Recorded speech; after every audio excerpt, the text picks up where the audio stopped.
देखिए question number 6 पर ध्यान दीजिए, क्या कहता है।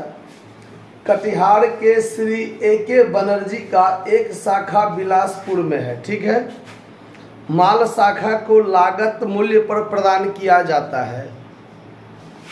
शाखा के व्यय कटिहार से चुकाए जाते हैं, मतलब हेड ऑफिस से चुकाया जाता है। और शाखा सिर्फ एक बिक्री जर्नल और देनदार जर्नल बनाती है। शाखा द्वारा दी गई निम्न सूचनाओं से प्रधान कार्यालय की पुस्तकों में शाखा खाता और शाखा देनदार खाता बनाइए। यहाँ स्पष्ट कह दिया शाखा देनदार खाता बनाइए, इसीलिए नहीं बनेगा, ठीक है। आपको हर सवाल में यह देखना पड़ेगा कि देनदार का ओपनिंग डेटर हो ना हो, क्लोजिंग होना चाहिए। अगर क्लोजिंग नहीं है तो उसका खाता खोलकर आप देख लीजिएगा, ठीक है। और इस सवाल में क्लोजिंग है, ठीक है, लेकिन ओपनिंग नहीं दिया हुआ है, ओपनिंग नहीं दिया हुआ है और कह दिया है खोलने के लिए सवाल में स्पष्ट रूप से। लेकिन आपको यहाँ दिमाग लगाना है कि ओपनिंग देनदार है कि नहीं, होगा कि नहीं होगा, ये चीज़ देखने के लिए इसमें कितना आइटम है, पहले वो आइटम देख लीजिए, फिर बताते हैं कि ओपनिंग डेटर क्यों निकलेगा। इसमें आपको दिया हुआ है ओपनिंग स्टॉक 48,000 का, क्लोजिंग स्टॉक 36,000 का, स्पष्ट क्लियर है, दोनों दिया हुआ है। उधार बिक्री दिया हुआ है 82,000 का, नगद बिक्री 35,000 का। फिर आपको दिया हुआ है कि देनदार से प्राप्ति, देखिए देनदार से प्राप्ति आपको दिया हुआ है कितना, 75,800 देनदार से प्राप्ति दिया हुआ है ना, 75,800। और विविध देनदार जो अंतिम डेट में है वो है 18,320, ठीक है। अब आप यहाँ पर ध्यान दीजिए, देनदार से प्राप्त हुआ है आपको 75,800, 75,800 और आपका क्लोजिंग डेटर जो है वो है 18,320, 18,320। ये दोनों जोड़ के हो गया 1 2 0 8 5 13 1 14 का 4 हाथ में 1 7 1 8 1 9। आपका टोटल डेटर इतना बन रहा है फिलहाल, अभी तक बन रहा है ना। और जबकि आपने उधार बिक्री कितना का किया है, 82,000 का। जब आप उधार बिक्री 82,000 का किए हैं तो फिर ये टोटल डेटर इतना हमको प्राप्त भी हुआ और अंत में इतना का डेटर बचा हुआ भी है, जबकि उधार बिक्री हम इतना ही किए हैं। तो इसका मतलब है कि ओपनिंग डेटर भी मेरे पास कुछ ना कुछ क्या होगा। आया बात समझ में। इसीलिए इस सवाल में आपको डेटर अकाउंट क्या करना पड़ेगा, खोलना पड़ेगा। बिना डेटर अकाउंट खोले आपको पता नहीं चलेगा कि कितना का डेटर मेरा ओपनिंग डेटर होगा, ठीक है। फिर आगे देखिए, प्रधान कार्यालय से माल की प्राप्ति है आपका 60,000, ठीक है। और प्रधान कार्यालय से मार्गस्थ माल जो है वो है 7200। मतलब हेड ऑफिस ने जो माल भेजा उसमें से 60,000 हमको प्राप्त हो गया, ब्रांच को प्राप्त हो गया। लेकिन 7200 रुपया का जो माल है वो हेड ऑफिस से निकला, लेकिन अभी तक ब्रांच नहीं पहुंचा है, वो रास्ते में ही है, वो रास्ते में ही है, ये बात दिया हुआ है। तो ये जो मार्गस्थ माल है तो इसका चर्चा हम लोग दोनों तरफ करेंगे। क्यों दोनों तरफ करेंगे, यहां देखिए प्रधान कार्यालय से माल की प्राप्ति, यहां ये बात है मार्गस्थ प्रधान कार्यालय ने अगर माल भेजा लिखा रहता है, यहाँ पर प्रधान कार्यालय ने माल भेजा और तब रहता है यहाँ पर प्रधान कार्यालय से मार्गस्थ माल, तब इसका चर्चा सिर्फ हम लोग क्रेडिट साइड में करते हैं। क्यों कि प्रधान कार्यालय ने माल भेजा, हेड ऑफिस ने माल भेजा और 60,000, मान लीजिए प्रधान कार्यालय ने माल भेजा 60,000 और तब सवाल में रहता है कि मार्गस्थ माल 7200, तो इसका मतलब है कि वो 7200 उस 60,000 में क्या है, शामिल है।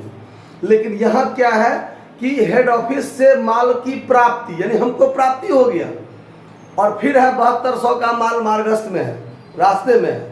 इसका मतलब इसको हम लोग डेबिट में भी लिखेंगे और हम लोग इसको क्या करेंगे, क्रेडिट में भी लिखेंगे। या तो फिर इसको कहीं नहीं लिखिए, या तो दोनों साइड में से कहीं नहीं लिखिए, या तो फिर दोनों साइड में लिखिए। आया बात समझ में, कोई दिक्कत। चलिए फिर है आगे प्रधान कार्यालय के लिए, इन शाखा के लिए प्रधान कार्यालय द्वारा व्ययों का भुगतान किया गया 20,800। ये तो खर्चा का आइटम है। अब चलिए, अब यहाँ पर सबसे पहले हमको क्या करना पड़ेगा, डेटर अकाउंट खोलना पड़ेगा। 6 नंबर क्वेश्चन है ना। तो सबसे पहले हम लोग खोलेंगे इसमें branch debtor account, branch debtor account, branch debtor account DRCR। Particular तो आप लोग खुद समझ जाइएगा। देखिए ओपनिंग डेटर होता है यहाँ पर to balance BD, to balance BD ये होता है ना। चूंकि ये सवाल में क्या है, नहीं दिया हुआ है, खाली है। क्या है? खाली। चूंकि हमको निकालना है इसीलिए यहाँ पर जगह हम क्या करते हैं, खाली छोड़कर फिलहाल रखते हैं। अब चलिए, अब यहाँ पर लिखिए टू क्रेडिट सेल्स, टू यानी हमारा डेटर किस चीज से बढ़ेगा उसको डेबिट में रखेंगे। क्योंकि डेटर क्या है, संपत्ति है, संपत्ति का खाता डेबिट से खुलता है। इसमें यदि वृद्धि होगा तो डेबिट से होगा और यदि कमी होगा तो क्रेडिट से होगा। ये पता है, 11वीं में ही ये सब पढ़े हैं। तो क्रेडिट सेल्स करने से, उधार माल बेचने से हमारा डेटर क्या होता है, बढ़ता है। तो बढ़ता है तो डेबिट में रखेंगे टू क्रेडिट सेल्स। तो हमने क्रेडिट सेल्स कितना का किया है, 82,000 का। कितना का किया है, 82,000 का। अब आगे चलिए, देनदार से रुपया प्राप्त हुआ है। अगर डेटर ने हमको रुपया दे दिया तो हमारा डेटर घटेगा कि बढ़ेगा, घटेगा। तो क्रेडिट में रखेंगे by cash received from debtor. कितना रुपया मिल गया, 75,800, 75,800। फिर आपका क्लोजिंग डेटर भी है, यानी बाय बैलेंस CD। ये आपका क्लोजिंग डेटर है। क्या है, क्लोजिंग डेटर कितना का है, 18,320, 18,320। अब जब हम खाता खोलते हैं तो दोनों साइड क्या होना चाहिए, बराबर होना चाहिए।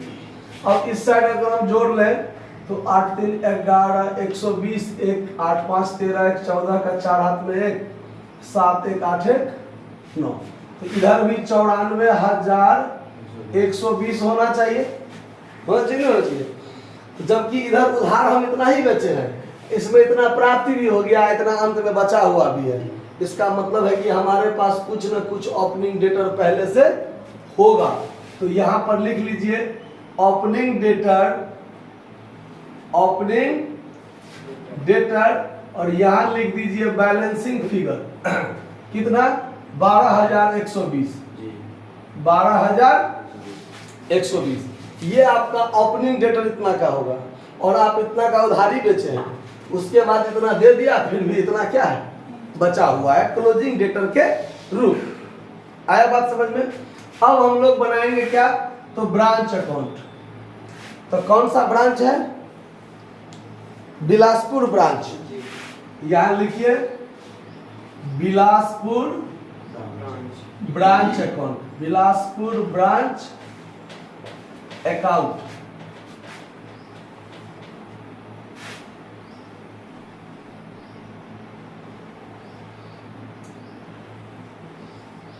ये DRCR।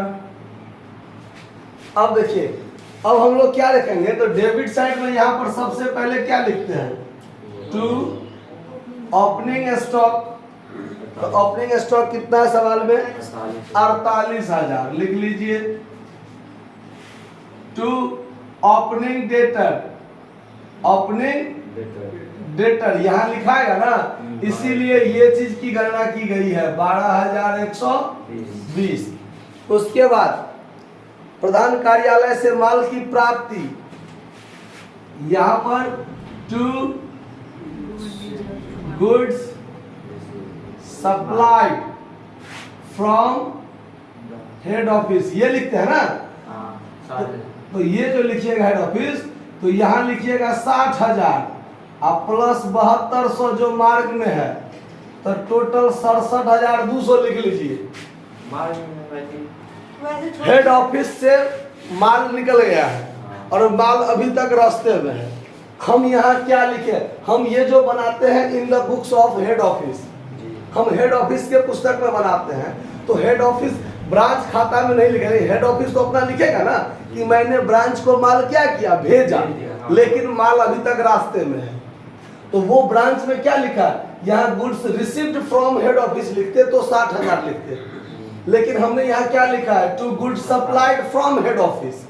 ये मतलब हेड ऑफिस से क्या किया गया, माल भेजा गया है।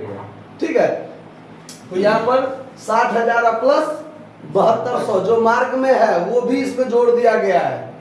आया बात समझ में?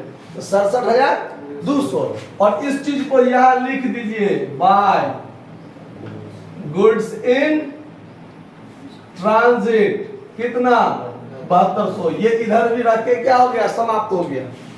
आया बात समझ में? अब चलिए अब आगे देखिए क्या है, शाखा के व्यय हैं कितने 20,800।